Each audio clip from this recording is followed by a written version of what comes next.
the blood creeping up from the heathens. Got will, got fight, got pride, got reason. If they wanna go eat, then you know I'm gon' feed them. If you're coming for me, hope you're ready for it. All right, welcome back, my friends. This is House Rules Fantasy Football Weekly Update. Week 7 is in the books, and we are at the Event Horizon. There's no turning back now. We are halfway through the season, 7 games left, and we have had a lot of movement in our rankings and everything. We'll get into that in a little bit. Just like the NFL, I want to say the Colts are 6-1, the only 6-1 team. And then there's like 6 or 7 teams, or maybe 8, that are 5-2, 3 of which are in the NFC West, the Rams, the 49ers, and the Seahawks. I don't know, man. This is a crazy season. We still got plenty of NFL season left, but only 7 weeks left in our season. So despite all of that, let's go ahead and take a look at the week that was, week 7.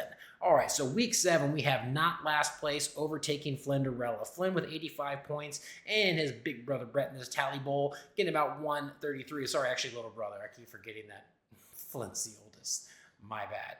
It'll never just, in my head, it's not going to register. But anyways, Brett taking the win here with 133 points. Over there for Flynn's team, almost 20 points from Rasheed Rice, 18 points from Jake Ferguson, and 11 points from his kicker and his defense, Pinheiro and the Packers. Over there for Brett's winning team, 27 points from Matthew Stafford, 22 points from DeAndre Swift, and then 32 points from Jamar Chase, who has Joe Flacco throwing to him now, that had an absolute insane game. I mean, I think that he pretty much only looked at Jamar Chase, and then if Jamar Chase was covered, he'd still throw it to him, or he would dump it off to Higgins, who actually had a good game as well. We'll get into those points later, but still, Jamar Chase, what a monster of a game. Congratulations, Brett, on getting that win. Now, our next game, touchdown there with 119 points, overtaking the rookie mistakes with about 84 points. Over there for Alex's team, 17 points from Jaden Daniels, 18 points from Josh Jacobs, and 13 points from Chase Brown. Now, over there for Paul's winning team, we have 38 points from Christian McCaffrey. What was it, like 90% of the offense was all CMC? It was ridiculous. They didn't do anything with anybody else. It was literally all CMC. I'm the juggernaut, bitch! It was, I don't know. I already said ridiculous. I'm not going to say it again. It was fucking stupid. Anyways, Devontae Adams with 24 points and then 14 points from Tucker Kraft. Congratulations, Paul, on getting that win. 50 pinball, overtaking Dr. Football, 133 points to about 105. Over there for Mike Grace's team, 27 points from Judkins, 17 points from Skedaboo, and then 24 points from McBride. Now over there for Quay's winning team, 26 points from Patrick Mahomes, who seems to be coming back into form now, 24 points from CeeDee Lamb, who obviously did not break his ankle, and then 23 points from that Chiefs defense. Balls Deep overtaking CK Cronies, 125 points for Balls Deep and 98 points for Christian. Christian's team, 24 points from Dak Prescott, about 19 points from Addison, and then 19 points from the Bears defense. Over there for my winning team, 28 points for Jalen Hurts, 33 points from Jonathan Taylor, and 17 points from T. Higgins, as I mentioned before. Did not get as many looks as Jamar Chase, but he did get him a touchdown and almost 100 yards. So, yay for me. Congratulations. The Princess Posse overtaking Garbage Time. This is a pretty low-scoring game. Princess Posse getting about 90 points. Vic getting about 78 points over there for Vic's team. 25 points from Aaron Rodgers. 12 points from Jordan Mason. And 10 points from Jetta. Now, over there for Cody's team, 23 points from Drake May. 15 points from Warren. And 14 points from the Rams defense. And then, spoilers, falling short to Tier Does Not Sow. This was so amazing because Gabe scored 134 points. So pretty much would have beat everybody else. However, John scored 148 points, and we're going to get into that run right here. So over there for Gabe's losing team, Bo Nix having an amazing comeback against the Giants. I mean, wow. Down, 18 points or whatever with 6 minutes left. Came back, won the game. 39 points from Bo Nix, 39 points from Jamar Gibbs, 23 points from the Patriots defense. He did have a big old goose eggs from Williams. Now, John's winning team. 28 points from A.J. Brown, 24 points from Jackson Smith and Jigba. And then, take your pick. Indiana Jones, 22 points, or his Panthers defense. 22 points. Anyways, congratulations, John, on getting the win and getting most points this week.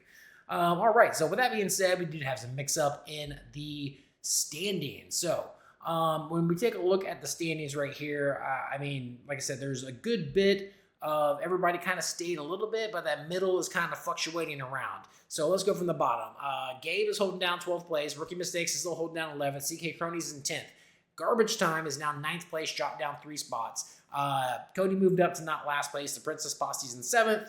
Balls Deep moved up to 6th place. Touchdown There's in 5th. Dr. Football's in 4th. Lenderetta's in 3rd. Tear Does Not Show is in 2nd place. And 50 Pinball is holding on to 1st place. Now, so far for the year, most points scored is now Paul, 864.8 points, overtaking Flynn at 864.42. So, pretty crazy, pretty close. I mean, the top 5 scores are all within, I think, about 40 points of each other. So, really close on points for. So, that's kind of anybody's game at the moment right now for who can take that at the end of the year. And then, let's see. Least points scored is Rookie Mistakes at 639, and still Rookie Mistakes at 639.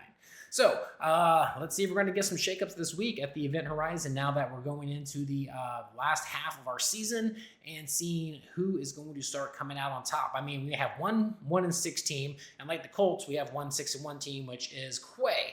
Then we have a 5-2 team, 2-5 teams, 2-3-4 teams, and everybody else is 4-3. So, I mean, Gabe is just 3 games away from being back into the mix. I mean, a couple of wrong games and a couple of games for him, he can be right back there in the playoff contention. Playoffs? So, nothing is over with yet. We're not calling the fat lady. We're not calling anything right now. There's still opportunity. It is anybody's game to come in. All right, so let's take a look at what NFL.com has to say about the upcoming Week 8. Let's start off with CK Cronies going against Touchdown There. Christian's currently projected around 98 points, going against 101 from Touchdown There.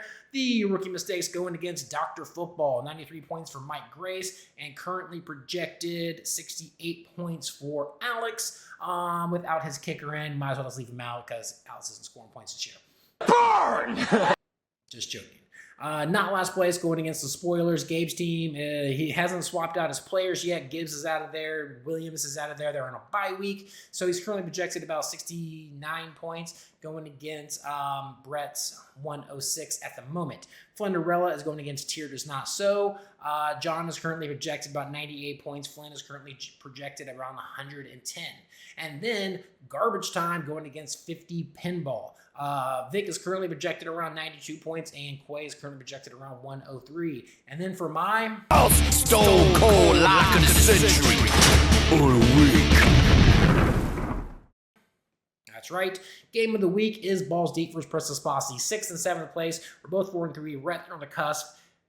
We both need to win here. You know, one of us wants to go up. One of us does not want to go down, or both of us don't want to go down. I don't know, Cody, do you like to go down? You might want to. I'm not sure. But anyways, I do not have my defense in yet. Still mulling some things over, but I'm currently projected 93 points against his 104. So we're going to see how that plays out in this upcoming Week 8, starting tomorrow night with Thursday Night Football. Yeah, it's been a crazy season. You know what else? There have been no trades this season so far. That is, I want to say, almost unheard of. Usually we have like an early season trade and then a couple, like maybe 1 or 2 by now, but we have none. Nobody has made any trades. Nothing's been up to vote. So kind of crazy. Anyways, the trade deadline will come up, I want to say, in mid-November. I'll take a look at the date and we'll announce that on the next weekly update and go from there. But I hope everybody has a great fantasy week, except for Cody. And as always, my friends,